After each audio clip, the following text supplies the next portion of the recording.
Live from downtown Detroit, Local 4 News at 6 starts now. The scandal surrounding former Michigan House Speaker Lee Chatfield is pushed back into the spotlight in Lansing. Good to have you with us tonight at 6. Democrats in Lansing asking why there's been no legislative action regarding the once high-ranking Republican. Chatfield is now working in the private sector but remains under investigation by Michigan State Police. Chatfield has admitted to having an affair with his sister-in-law but denies her claim that he sexually assaulted her. MSP also looking into how Chatfield spent state and campaign money. No charges have been filed yet on either front. Well, now the House Dems say it's time for a new probe to get to the bottom of any wrongdoing. Local 4's Rod Maloney is live tonight with the story. Rod, good evening. Yeah, good evening. You know, they're looking for a special investigative panel, a blue ribbon panel, if you will, looking to look into Lee Chatfield's activities to find out whether, if in fact there is any problem here. But Detroit Representative Tyrone Carter wants something more. He wants to look at ethics as an entire package within the legislature. From where we stand, this should be an easy decision, at least for any member of the legislature with nothing to hide. Lee Chatfield is long past his days in power, but his expired tenure now tinged with allegations of wrongdoing. Democrats like Detroit State Representative Joe Tate wonder about dark campaign money, PAC cash, and even state tax dollars improperly mishandled. What is alleged is nothing short of a web of corruption. We have a responsibility to untangle that web and to bring into the daylight what has been orchestrated in the darkness. Democrats invoke the circumstances, but not the names of Representatives Todd Corser and Cindy Gamrat. Corser resigned from the legislature, Gamrat expelled after having an affair, and the bizarre office politics surrounding the aftermath created headlines for months. The circumstances different, but Democrats want their Republican colleagues to use the same investigative tools on Chatfield's conduct. There may be nothing to this, and that would bode well for the former speaker, but to do nothing is not acceptable. Still, House Speaker Jason Wentworth's office put out this statement this afternoon, quote, "The police and the Attorney General are looking into what happened. The House is staying focused on cooperating with the Michigan State Police and the Lansing Police Department, assisting with their investigation and getting them whatever they need. Partisan press releases won't change that," end quote. Now, there have been calls for these kinds of investigations for years in Lansing, and outside of the Corser-Gamrat situation, there really hasn't been much of any, and it doesn't look like at this point there's going to be any this time either. Back to you. Rod, I suppose some would wonder why Democrats don't just do the investigation on their own. Well, you know, that's the rules in Lansing, and it's the majority majority party in power that gets to have subpoena power and go and do these kinds of investigations. Yeah. So unless it's bipartisan, they can't get anything accomplished here. Exactly. Yeah. All right, Rod. Well, today we heard from not one, but two of the prosecution's star witnesses in the trial of four men accused of plotting to kidnap Governor Whitmer. Ty Garbin and Caleb Franks both pleaded guilty in connection with that plot. Now their testimony is helping answer whether that plot was serious or just a lot of talk. Local 4 defender Sean Lay is live with the latest on this federal trial. Sean, every day it seems you come to us and bring some surprising new revelation.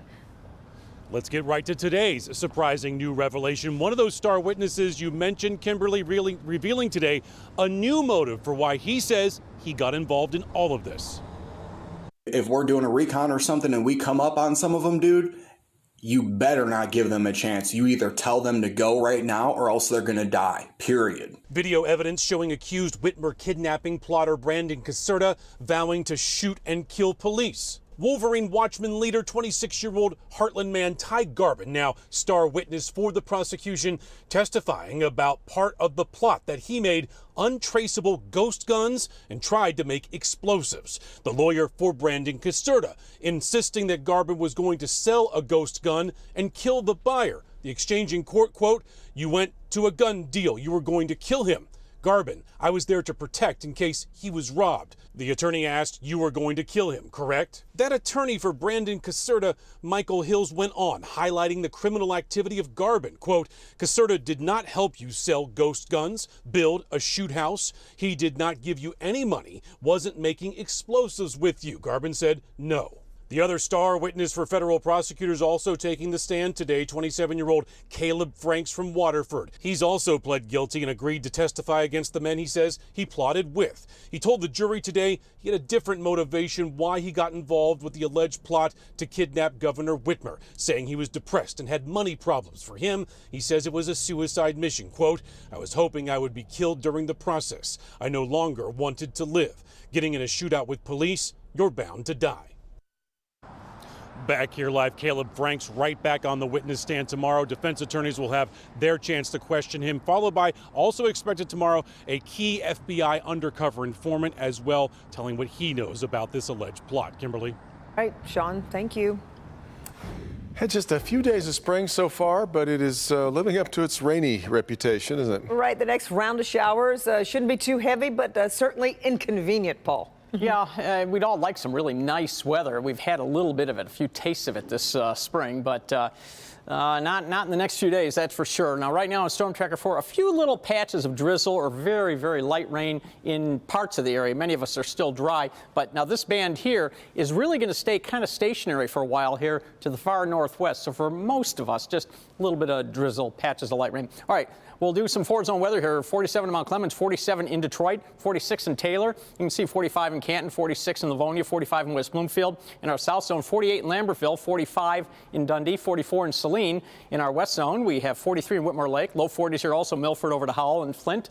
And in our north zone, we're looking at 46 in Port Huron, 44 in Oxford, 45 in Romeo. Melvin checking in at 46 degrees. So through the evening hours, we're going to see the temps nearly steady for a while. They're going to fall later tonight after a cold front comes through. And then they're going to talk about the weekend. We're going to talk about the weekend in much cooler weather. But don't forget the local forecasters app. You need that now. It has real-time radar. You can track these scattered showers. It's free, and it's the best weather app in the nation. Just go to the App Store, search under WDIV, and you'll have live radar right in the palm of your hand, guys. Hey, Paul, thank you. A woman and a child are in critical condition tonight after a deadly car crash in St. Clair County. It happened this afternoon on Kinney Road near Burt in Riley Township. Deputies say a 40-year-old woman driving with an 18-month-old child crashed into another car, killing 2 people. A 3-year-old boy was also in that car and is in critical condition. 40-year-old driver and 18-month-old were also taken to the hospital in critical condition. Now, the latest in Ukraine. President Biden announcing more military support for Ukraine and new sanctions on prominent Russian oligarchs. President announcing $1 billion in humanitarian assistance to countries that have been affected by the Russian invasion. In addition, President Biden says the U.S. will accept 100,000 Ukrainian refugees to the U.S. Meanwhile, new sanctions placed against 400 Russian lawmakers and businesses that profit from the war in Ukraine. And Ukrainian President Volodymyr Zelensky telling the NATO alliance if it stands for peace, it has to do more to save innocent lives. The potential use of chemical weapons by Russia remains, of course, a big concern. Lester Holt had a chance to talk about that, speaking one-on-one with NATO's Secretary General in Brussels. Do you take anything off the table when it comes to responding to chemical weapons? We are in a very dangerous situation. So if I started to speculate about the different options, I will only make an unpredictable and dangerous situation even more dangerous and even more unpredictable. My main message is that we are there to protect and defend all allies, protect and defend every inch of NATO territory. Up next on a special edition of NBC Nightly News, Lester anchors live coverage from Brussels. He's got reaction from NATO leaders following today's emergency meeting there, plus new ways the U.S. is coming to Ukraine's aid and what the situation is like right now on the ground in Ukraine. All coming up at 6:30 on NBC Nightly News. The teenager accused in the Oxford school shooting was back in court today to review whether he belongs in the Oakland County Jail. Attorneys for the 15-year-old have argued he should be in a juvenile facility, and that question is reviewed every 30 days. The judge again said the accused shooter should stay in jail. Today's hearing also dealt with plans for the teenager to continue his education behind bars. Prosecutors and defense attorneys are working on a few options to make that happen. Today on Capitol Hill, the fourth and final day of Judge Ketanji Brown Jackson's confirmation hearing. If confirmed by the Senate, the federal judge will be the first black woman to become a Supreme Court justice. Megan Woods joins us live with more as a lot of young people are paying close attention to what they're watching. Megan. very close attention to this. So the young Detroit women we spoke to are college bound. They have big dreams. None of them said they want to start a career in criminal justice. But what they did say is wherever they go, whatever they decide to do, that Judge Jackson opened their eyes to the possibilities. It showed us that if you work hard, you should expect the unexpected. It will be the truth, the whole truth, and nothing but the truth, so help you God. I do. When President Joe Biden nominated Judge Ketanji Brown Jackson in February, these 3 Detroit Edison Public School Academy students were pretty excited. Today I had actually seen the whole journey of her and leading up to where she is now. So I really feel like that is very inspiring. Not just because of her nomination, but what she represents. For example, the natural hairstyle she wears. It just gives the whole Black community hope to just be yourself and don't try to be like nobody else. Wear your twist, wear your bantu knot. All 3 students are in Tamiko Clark's African American history class. She says watching history in the making just adds more context to their lessons. Couldn't even go to certain restaurants and sit in, and now you have a Black woman being able to potentially sit in the highest court of the land. And it's a reminder they are also destined to make history. Being the first generation to graduate high school and go to college is just big history for me too.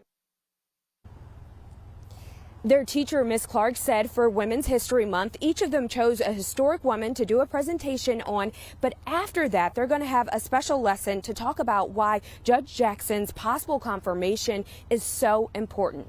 Back to you. Megan, I've been dialed in, of course, on these hearings, but it's what I do. I'm wondering how closely the students are watching these hearings. Well, to my surprise, they are really eager to finish up watching these hearings. Oh. They said they've seen small clips of it, and they're so inspired just from that little bit. Yeah. So it'd be interesting to see what happens when they watch all of those hearings. Yeah, fascinating. All right, Megan.